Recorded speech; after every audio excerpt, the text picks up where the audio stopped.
This is the exact moment this killer realized a murder he committed was caught on camera. She looking like? Kathleen? Katie? That's the same name, right? The reason I think we're asking about her is because the family made a report they hadn't seen her. You found blood in the unit? No way. No, I wasn't doing it. You know, there's video. Yeah. And we watched video. Yeah. Yo, you watched the video.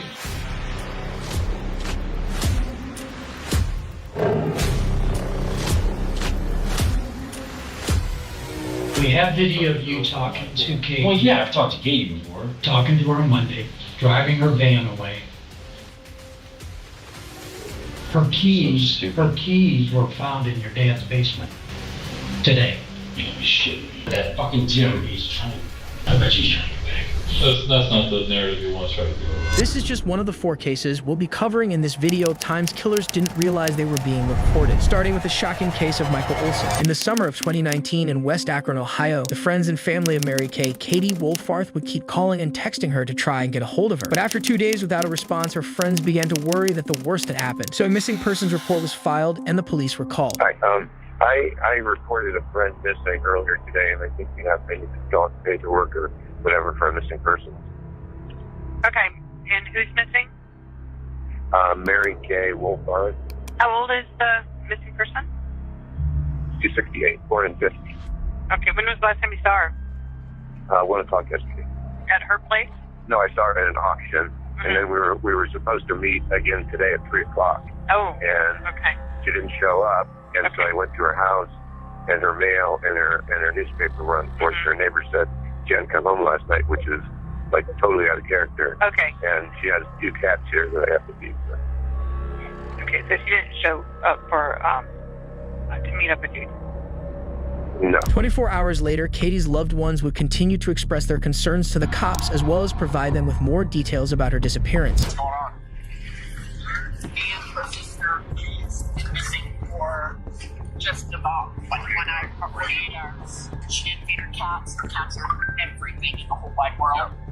Can't find her. I mean, we've checked the house, we've checked everything. Yeah, she's not at any local hospitals because we were called out yesterday. I did that this morning.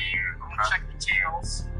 She's not there. Katie's friends were adamant with the police that it wouldn't make sense for her to just leave without saying anything. So the cops keep asking questions to see if they can dig up any leads. Plays Pokemon and meets all kinds of weird people playing Pokemon, and I don't know if that could have anything to do with it either.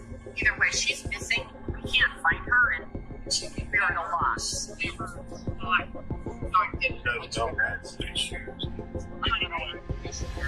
Katie's friends continue to try to help the cops by giving them whatever information comes to mind, including any potential suspects. Any idea where she'd go?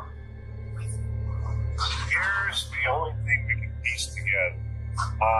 She had called her sister, left a message that she had a handyman that could do work for her, and he could come to Pennsylvania and work for and stay in her house.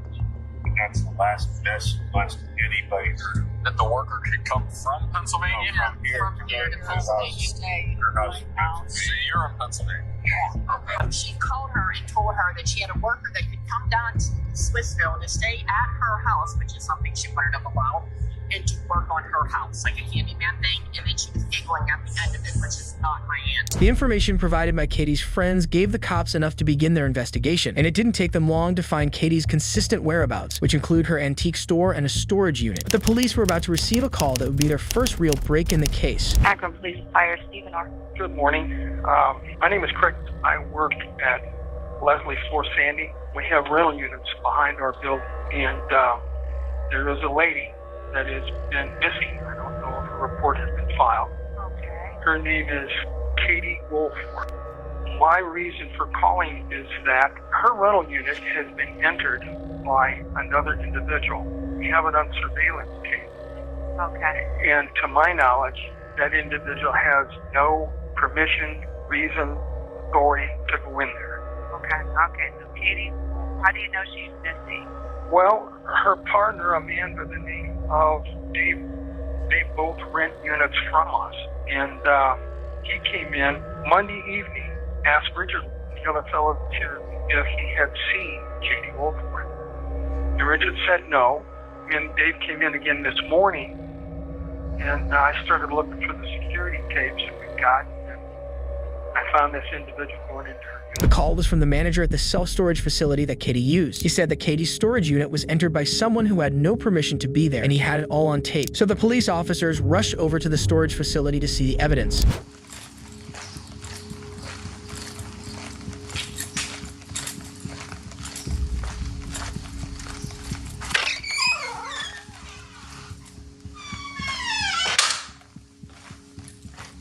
Hello.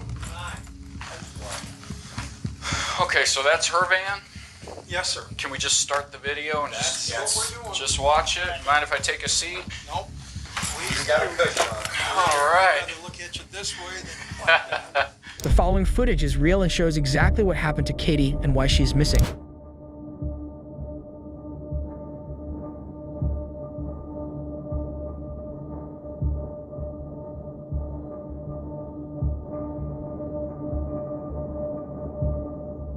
The footage began by showing Katie taking items in and out of her silver Kia Sedona and into her storage unit. A short time later, a male suspect can be seen approaching Katie to have a conversation with her.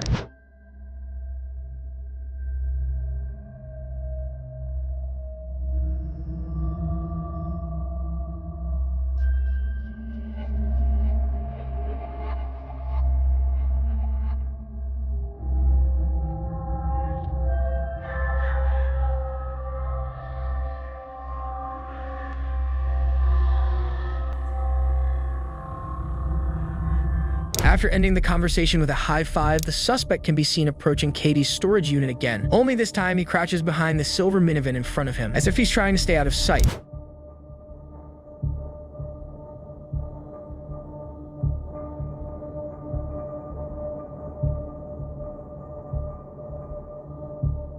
Moments later, Katie can be seen walking away from her storage unit to take some trash out to a garbage dump at the back of the facility. This is the moment the killer made his move. The suspect walks into Katie's storage unit and waits for her to return.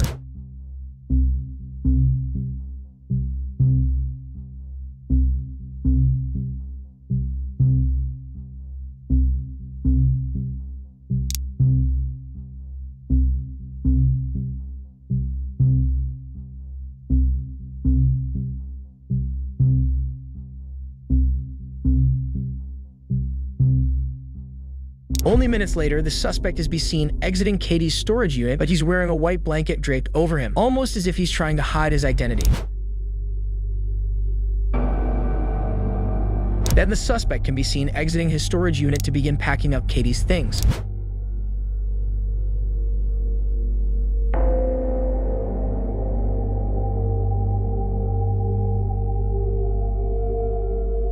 Security footage from the next day shows the same suspect returning to the unit. He's then seen wheeling a large object from Katie's storage unit into his own. As you'll soon see, the object he was wheeling was Katie's now deceased body.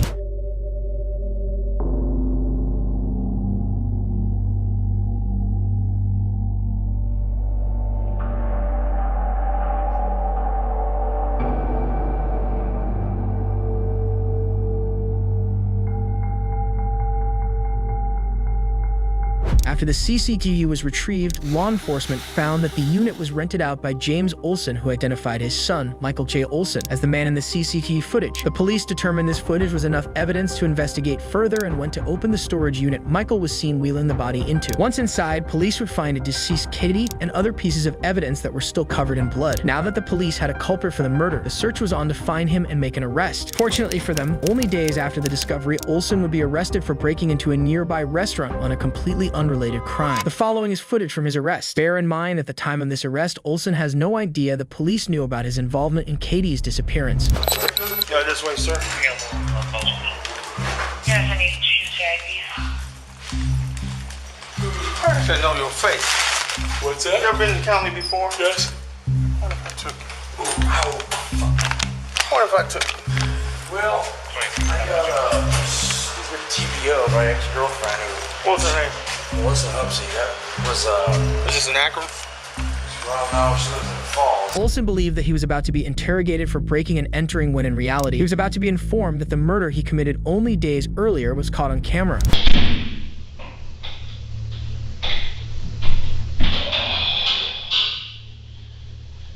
Oh, yes.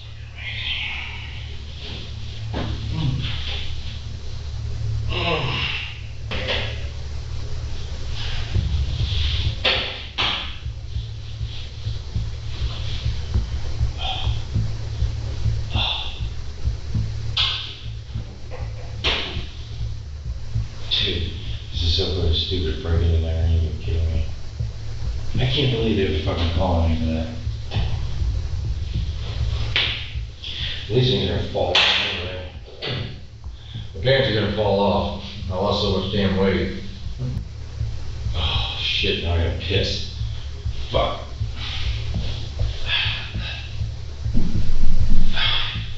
Luke, I've got to take a leak in the worst way. Every time I keep hitting this thing, boom, boom, boom, boom.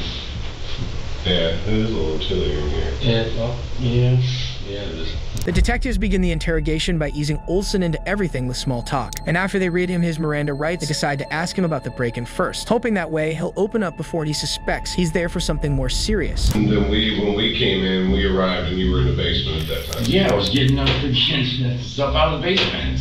And all of a sudden I heard, is there anybody here? And I was like, what the fuck is that? And I was like, oh shit. And then I came out. I wasn't ducking down like the one officer said. I was freaking trying to get some stuff clean for him. And why wouldn't they lie to me? Why would they say that I was trying to steal stuff?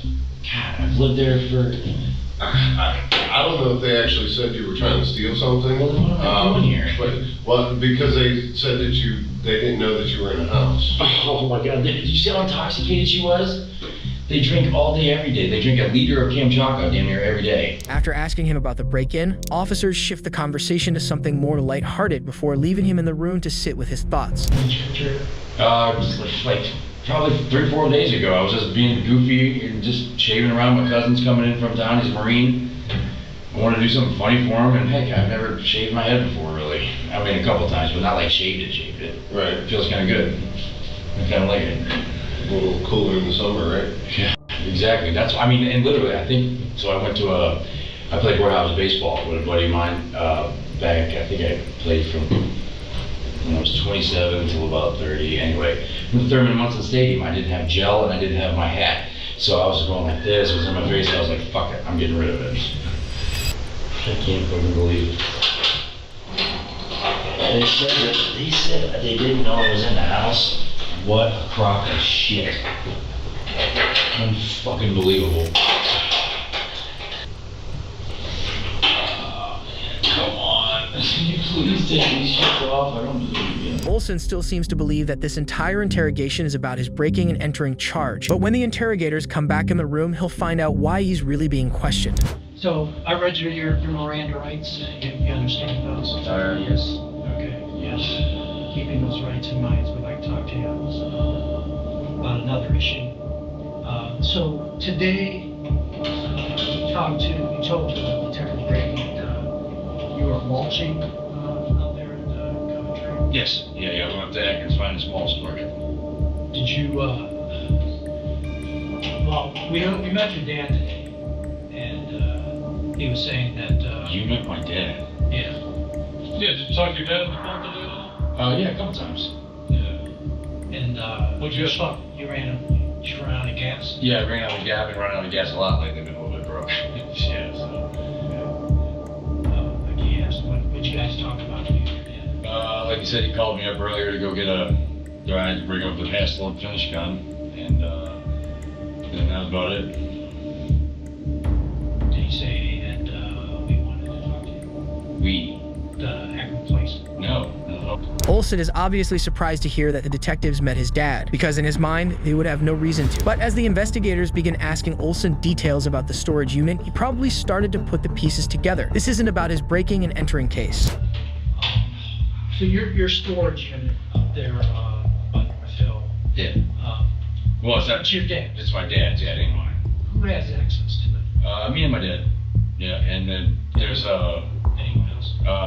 No, but I mean, I don't know if you know about theft that was up there not that long ago. This guy used to get into all the units, stole all types of shit. Silverton Holster, I don't know if you know that name.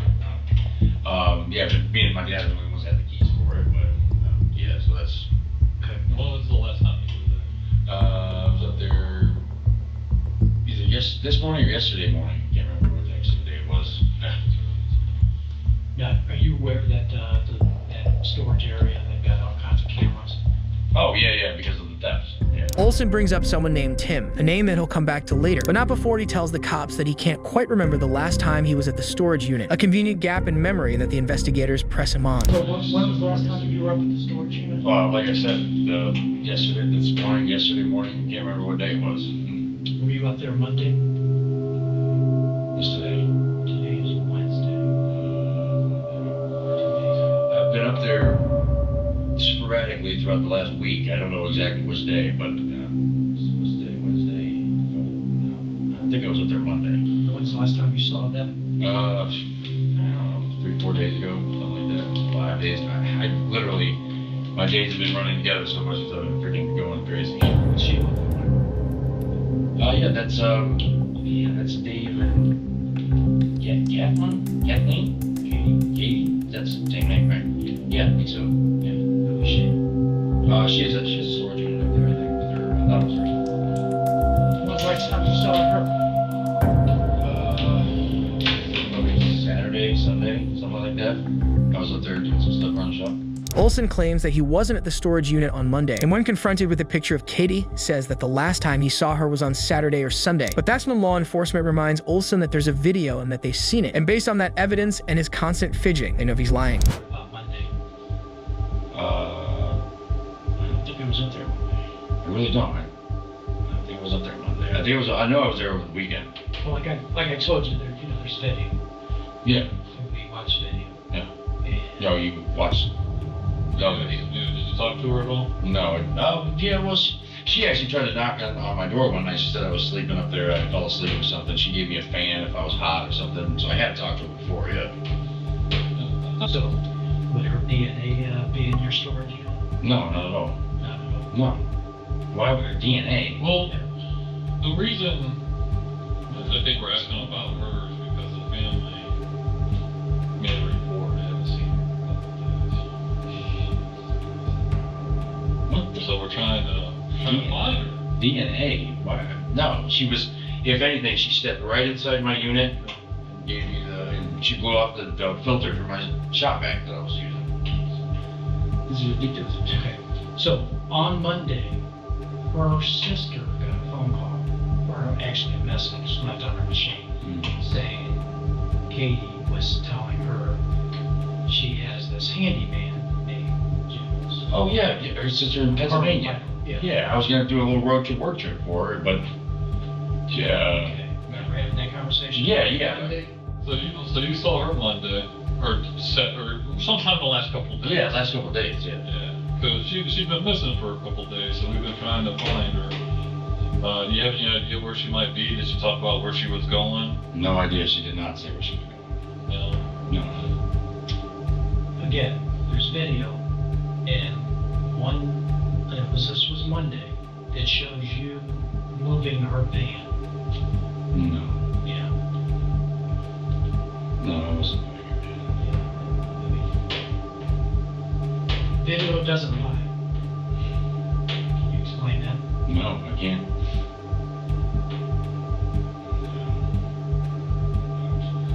Wasn't me. Who else would drive your truck? Drive my truck? Nobody. Nobody. You know why we found any blood in her? Pardon me? Why we found blood in her? You found blood in her unit? Yeah, do you have any cuts from when you were... I've got cuts all the time from working in construction, man. All the time. Well, again, the blood that we found in her unit. Oh, is it my blood? No, how would that be my blood? I didn't cut myself over there. Despite the mounds of video evidence and specific details that the cops provide, Olson still denies his involvement and sticks to his lies. But the detectives don't back down. They turn up the heat of the interrogation to try to get more answers. Monday, whatever day, Tuesday to Sunday, there's nothing to explain. There's nothing to explain. Well, we found blood in your unit. A lot of blood. And here. Do you want to explain that? I mean, I cut myself on some glass and... What about here? Was like, how long have you been keeping your hair like that? Literally like 2 or 3 days. Okay. Literally like 2 or 3 days. Well, you said, I think you said it was about 3 or 4 days ago earlier. Well, 3-4 days, 2-3 days. Like I said, I don't know how my time on that sucks. We found lots of blood in your storage unit. Lots of blood. We found sticks, instruments with a lot of blood. No fucking way. Like Sergeant Mark said. Yeah, someone's gonna frame me or something. It's ridiculous. No, you just said that the only two people that have access to your unit. But somebody, like, if you ever look up in the soffit, that fucking Tim, he's trying. I bet he's trying to get back. The detectives lay out all of the evidence they have right in front of Olson to try to get a confession, but he continues to deny his involvement. Then, seemingly out of nowhere, he begins to pin the crime on the mysterious Tim he mentioned earlier. But the investigators stop the Tim narrative in its tracks and continue to lay down the facts in front of Olson. We have video of you talking to Katie. Well, yeah, I've talked to Katie before. Talking to her on Monday, driving her van away. Her keys were found in your dad's basement today. You shit me. No. How did Tim get out there and plant that? Tim fucking, he's a fucking. No. That's not the narrative you want to try to go with. That's not going to work for you, buddy. Something bad happened to Katie. You know it. You know what happened. So, like Sergeant Marquette has given you the opportunity to give us your narrative. Yeah. So stupid. What happened?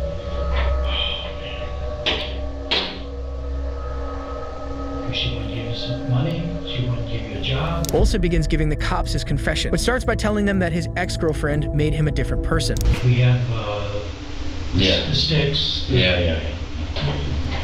Tell us what happened, Michael. I mean, it's probably going to help you. I mean, you can't feel good holding this in. No, not really. I just. Tell us what happened. I snapped, man. I just. Something came over me. I don't know. What makes you? My ex-girlfriend, dude, it was a downfall. It's not she wasn't holding a gun to me. There might have been an ex-girlfriend, but she made me a different person because of her toxic, narcissistic ways. I was mentally, verbally, emotionally abused. I don't know, just I snapped and Katie said something about my fucking ex-girlfriend. I don't know. You know what? Well, yeah, I snapped. Tell us what happened. Olson explains that he was mentally, verbally, and emotionally abused by his girlfriend, which is, of course, horrible. But it's difficult to determine why Olson is bringing this up here. It seems like he's using this to try and garner some sympathy from the detectives, or at the very least, put some of the blame for the murders on the actions of the ex-girlfriend. Regardless of the reasoning, the detectives press Olson further to get the confession. I mean, I think you know that. I think you're just getting me wanting to say it.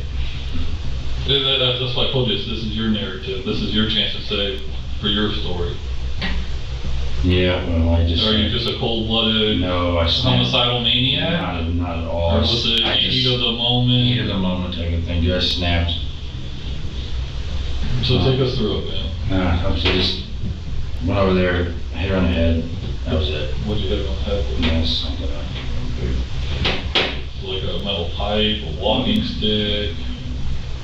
Something in there. Wooden. Yeah, it was actually a piece of the, I don't even see that, a piece of the fireplace stick looking one that was broken. I don't know what I just saw it, I grabbed it, and I just like fucking snapped it. Did you do it in her unit or?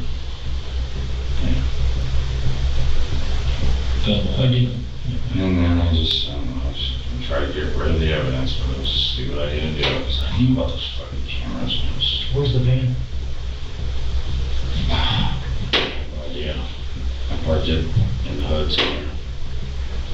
How'd the keys end up down at your dad's? I took the key off there and I was gonna get rid of those. I was gonna wipe them off. It was dumb. I shouldn't have never done it. Obviously, I'm going to jail for the rest of my life, but I snapped, man. I've been so emotionally and verbally abused. You have no idea. I got a mother that fucking, staying with from 35 years old. You have no idea. Yeah. So there's my narrative. Olson was charged with aggravated murder, rape, gross abuse of a corpse, grand theft of a motor vehicle, and trespass in a habitation. He pleaded guilty to the crime and was sentenced to life in prison without the possibility of parole. Being verbally and emotionally abused is never okay and should never have happened to Olson, but it shouldn't be used as an excuse for ending Katie's life. This video footage led the police to the killer's front door. But what happens when CCTV footage catches a true monster? On May 24th, 2012, in Montreal, Quebec, John Lynn walked into this apartment complex, never to be seen again. The next day, suspensions rose when Lynn's boss found it unusual that he didn't show up for work. But the fears only increased when Lynn's friends showed up at his apartment only to find it empty, a discovery that led to a missing persons report being filed on May 29th, 2012. In this security footage, Lynn is seen walking with Luca Magnotta into an apartment complex, evidence that helped set in motion a worldwide manhunt.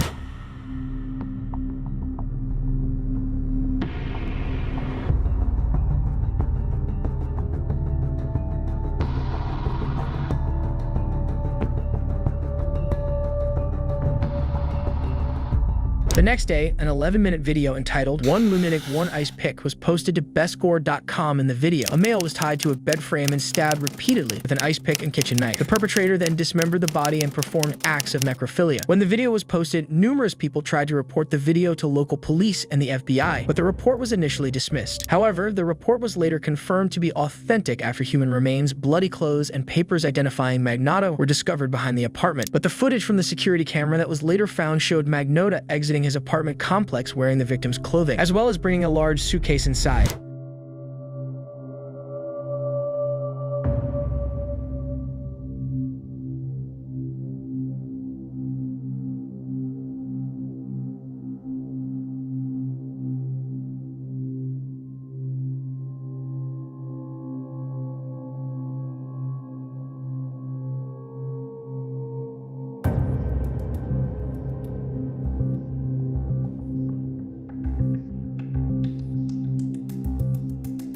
But if bringing a large suitcase inside wasn't suspicious enough, Magnotta can be seen making multiple trips to the garbage cans outside to dispose of things.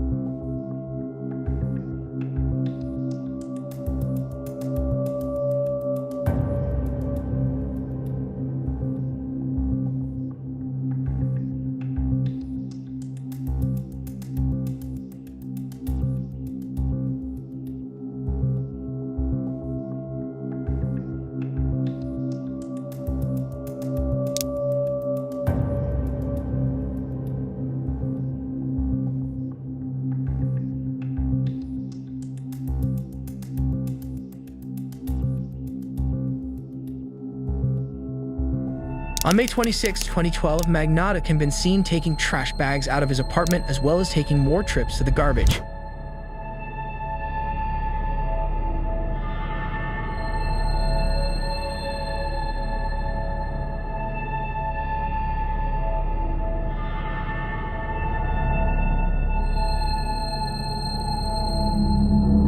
It was later discovered that Magnotta dismembered Junlin's body and sent his remains to various locations, including the Conservative Party of Canada, George's School, and Falls Creek Elementary School. But the fact that he, cut up this person's body and then mailed it to various, offices of political parties here in Canada, that whole execution of the plan is what is striking to investigators here. These kind of crimes have happened before, yes, but the fact that he posted it and that he wanted to put it out there also reveals to them that this is somebody who at all costs wants the notoriety that comes with it. A human torso was also found in a suitcase outside of the apartment building by a janitor. After searching the scene and recovering human remains, bloody clothes, and blunt objects in the back alley, police searched security cameras and zeroed in on Magnotta. When investigating his apartment, police found the place empty, but blood was found throughout the entire residence, including on the table, the mattress, the refrigerator, and the tub. An arrest warrant was issued for Magnotta, and a manhunt began. A man is killed, his corpse defiled, and then dismembered. authorities have identified the suspect, they say an online video shows him cutting up the body. What we know about him, Rosemary, is that he is a narcissist extraordinaire. He has littered the internet with photos of himself, videos of himself in endless poses. He was a self-styled model, porn actor, stripper, and couldn't seem to get enough of himself online. There were also tracks that he posted on his musings about, how to disappear without a trace, on his predilection for necrophilia, about how he wanted to be a serial killer. This man was clearly disturbed, and he was also very, very, very much into himself. What is very striking about this man is his desire, and it seems to be a pathological desire, to put himself out there, to the point that he even posted his own video of him, committing this very, very horrific crime upon a victim that has yet to be identified. On May 26, 2012, Magnotta used a false passport to fly from Montreal to Paris. Officers tracked down his location using his cell phone, but when they arrived, he had already left. Magnotta was still on the run, and he used his contacts in the area to hop from place to place, eventually ending up on a Eurolines bus with the hopes of making it to Berlin, Germany. He'd make it there, but he'd have company. On June 4th, 2012, Berlin police caught up to Magnotta in an internet cafe. He tried to give fake names, but was eventually apprehended and escorted back to Canada. Magnotta is now serving a life sentence. The surveillance footage in this case was just a piece of the puzzle, but what happens when video footage is what breaks the case open? On May 9th, 2021, 13-year-old Tristan Bailey's body was found near a retention pond. On the night of her death, Bailey and one of her classmates who lived close by, Aiden Fucci, were hanging out at a mutual friend's house. But in the early morning hours, Fucci convinced Bailey to leave the house and go for a walk. This video footage from a residence shows two teens walking eastbound that match the description of Aiden Fucci and Tristan Bailey.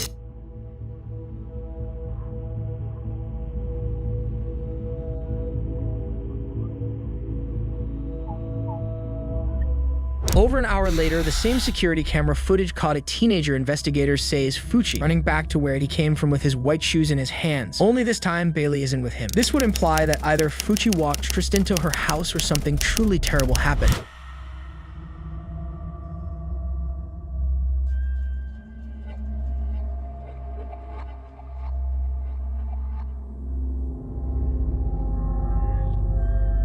Bailey was reported missing by her family that morning, and her body was later found in a wooded area near a pond by a resident. She had been stabbed 114 times. The weapon was a buck knife with a missing tip that had been found near the body. On May 10th, officers investigated Fucci's house, where they found incriminating evidence, which included white shoes, a sheath that matched the knife, and bloody clothing. Fucci is brought to the police station, and once there, his parents have a few words for him. They found this girl, right? Where? In our neighborhood, down our main street. Is she good? No, she's not. She's dead. That's why this is very important. It's all on you right now. What is my problem? You were the last one. Last one seen with her. So right now, it's facing you right now, son. So however you talk, you breathe, you think, then you respond. This is very serious, Aiden. You can't act like I don't know. I don't know. You can't, and you can't You say understand nothing this that's is gonna mess you up. serious? Clearly. You understand, right? Mm-hmm. Everything you say will affect you. That Snapchat that you did was not very smart. Not good at all. Now we have people wanting to burn our house down and our cars down because of that Snapchat thing you did. It's all over. You're all over the internet. The Snapchats that are mentioned here are a reference to these Snapchats, which were taken after Fucci was interrogated by police. In them, Fucci acts like the situation isn't serious. It's in a cop car, cuz. It's tripping, dude. We're having fun in a cop car. Yep. Fucci's parents continue interrogating him to get his side of the story. What were you doing outside that late at night? I was at Trey's house, hanging out with them. Did you kiss or do anything with this girl? Be honest as you can to them. To Yes. Yeah, I kissed her. Anything further? Mm-hmm. Did y'all have sex? Did she really grab you and you just really pushed her, or was that? No, she did. Okay. You don't know what happened to her after you pushed her? Did she say ow or get mad? And she said Aiden. She was like, Aiden? I think I pushed her, but I just told her to F off. And I just walked off. You wore khakis or blue jeans? Blue jeans. You sure it was not one of these? When we looked on the camera, you were wearing khakis. Here, asked about what clothes he was wearing, Fucci responds, blue jeans. In response, his mother says, when we looked at the camera, you were wearing khakis. An interesting response that indicates that either Fucci's mom is remembering wrong or she's trying to cover for him. Are you not scared? Not really. Not really? I'm a little scared, but... If he didn't do nothing, he'd be worried about. I know, that's all I was asking. He didn't do nothing, right? That's right. This is a hell of a bad time, bad spot. Leaving a 13-year-old girl by herself in the middle of the streets at 3 o'clock in the morning or whatever time is not smart, bro. Walking home with her in the middle of the night, that wasn't smart either. Did you kiss her this night? Mm-mm. This last night? Mm-hmm. We're at Trey's house. Mm-hmm. On the walk. Think about every question he's going to ask you. Before you answer it, you think about the answer again. The next hour or two. You're gonna make it rough on him. Ask him the same question to make sure he gives him the same answer. You're gonna badger you and badger you and badger you and badger you. Till your answer changes. Despite his mother's advice, Fucci changed his story multiple times. And after further investigation, Fucci was arrested and charged with first-degree murder. He was sentenced to life in prison. In a shocking twist, video evidence from inside Fucci's home was released that seemed to show Fucci's mother, Crystal Smith, washing her son's bloody jeans while he was being questioned. When officers searched the home, they found a pair of wet jeans that tested positive for the presence of blood. Smith was charged with evidence tampering. All of this footage helped bring Bailey's killer to justice. But what happens when cell phone footage helps put bigots in jail? On February 23, 2020, Ahmaud Arbery, a 25-year-old black man, was the victim of a hate crime. The perpetrators, Travis James McMichael and Gregory Johns McMichael, grabbed their guns and chased Arbery after he ran past their driveway, suspecting him to be the person who was robbing some of the houses in the area. One was the address emergency. I'm out here at Satilla Shores. There's a black male running down the street. Where at Satilla Shores? I don't know what street we're on. For several minutes, Arbery was chased through the neighborhood, but he couldn't escape. He was eventually boxed in by their trucks and shot by Travis James McMichael. Stop right there! Is it? Stop! Travis! Sir, hello, sir.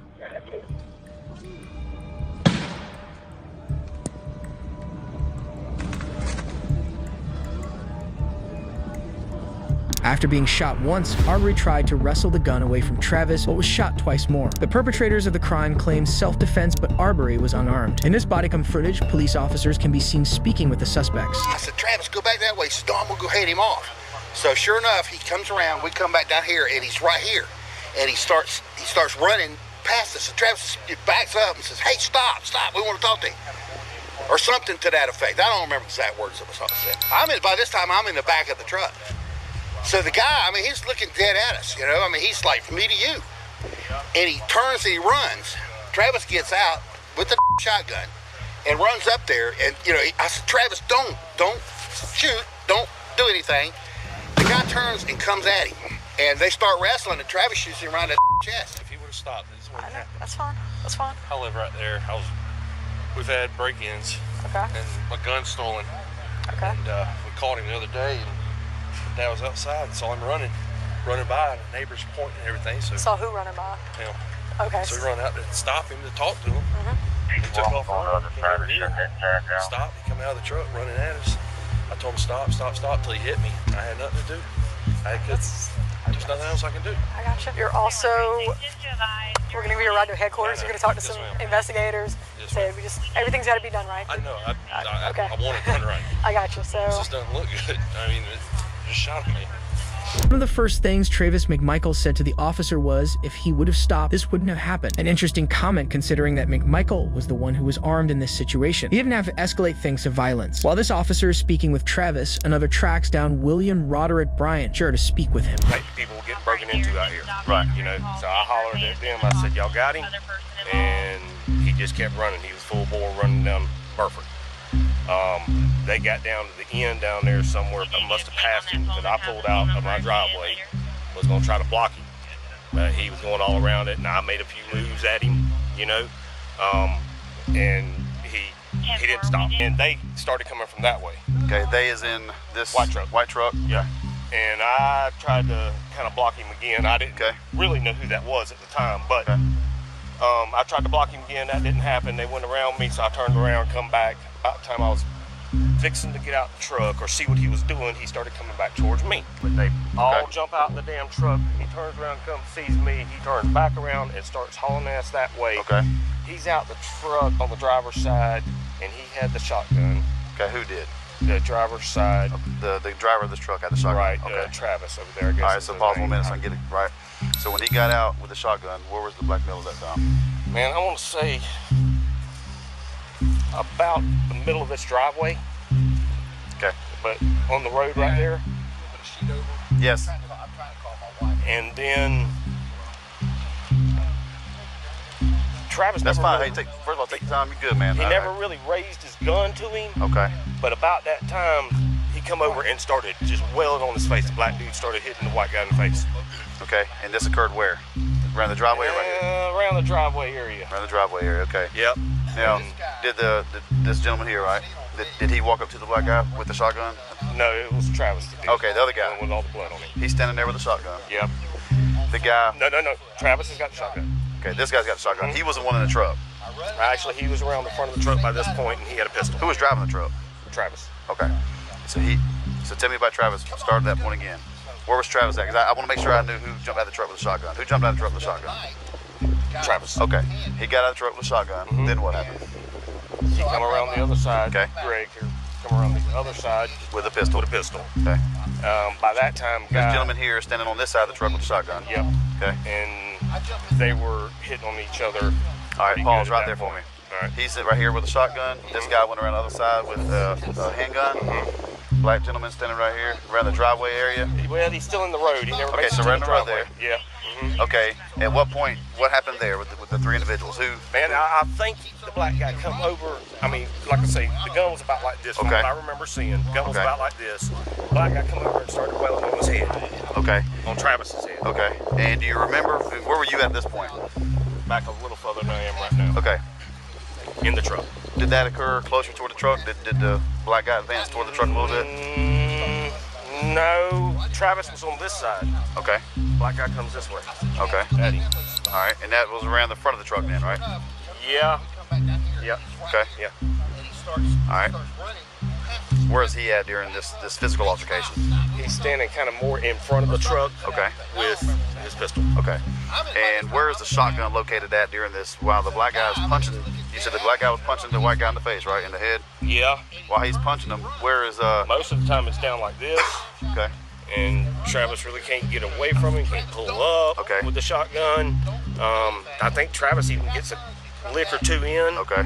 And the other black guy gets another lick or two in.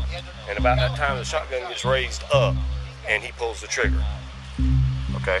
And then it seems like it goes for a second of struggling again. Okay. I mean, like good 10 seconds maybe. Okay. Before again. I think I heard three shots.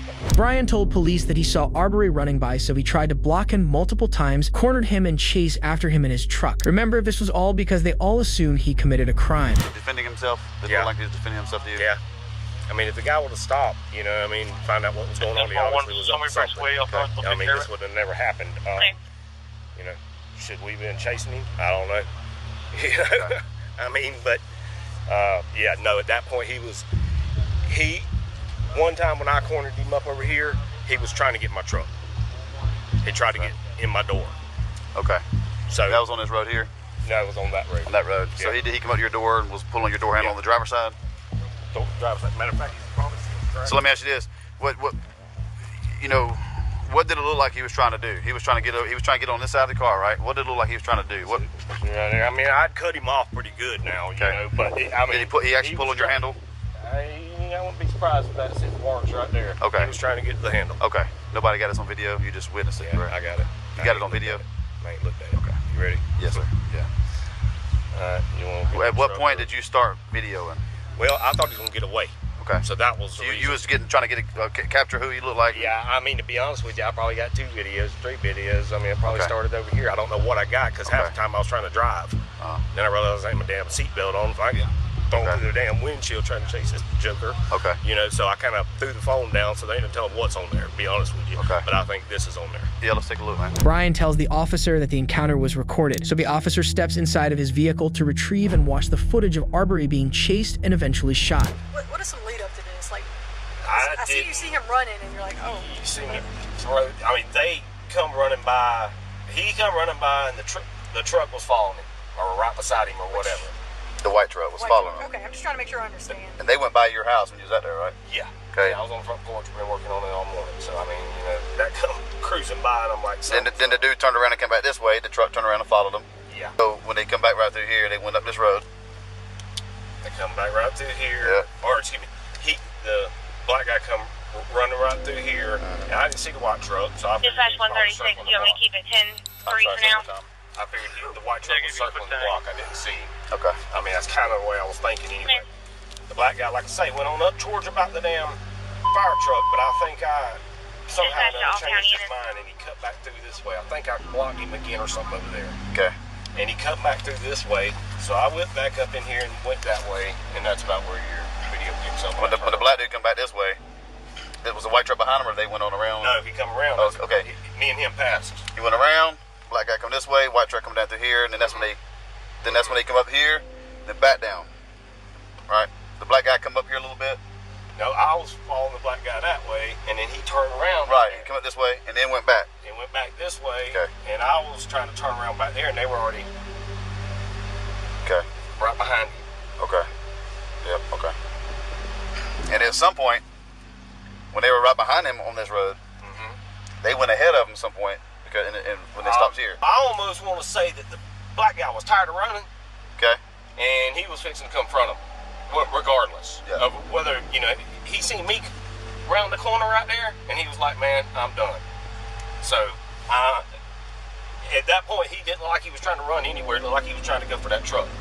And I think at this point, about that time the door opened, Travis come out or whatever, and that's about what you see. Yeah. Okay. But at some point, I don't think it didn't show the video, so you didn't see it. But at some point, the truck got ahead of the black guy. So when the black guy came up this road, the truck had to have passed him because in your video it shows the black guy running and running around the truck. Yeah. Okay. All right. Yeah, he had to have passed him. So you told me what you observed. Tell me, if you don't mind, tell me what did you hear? Best that you can remember. What did you hear? To begin with, stop. What'd you do, or something like that? What'd you steal? What'd you do? Coming out of the truck. Okay. The black guy never said a word. I mean, I had my window down, was right up here close to him a couple times. Okay. He never said a word.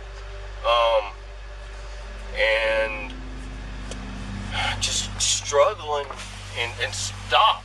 And so you kept hearing that repeatedly. Yeah. You get over here? Yes, sir, man. Whatever you get, hey, it's gonna be huge. So whatever y'all give, y'all just plug it in for me and do your stuff. You know what I'm saying? From what I understand, that's Appreciate it, brother. I haven't talked to him at all, but Who? Yeah. No, I think we're all getting small pieces, gonna put it together. So thank you, brother. All right, so you heard him, stop, what you do, and all that. Okay, then what? And then when it was here, I was still hearing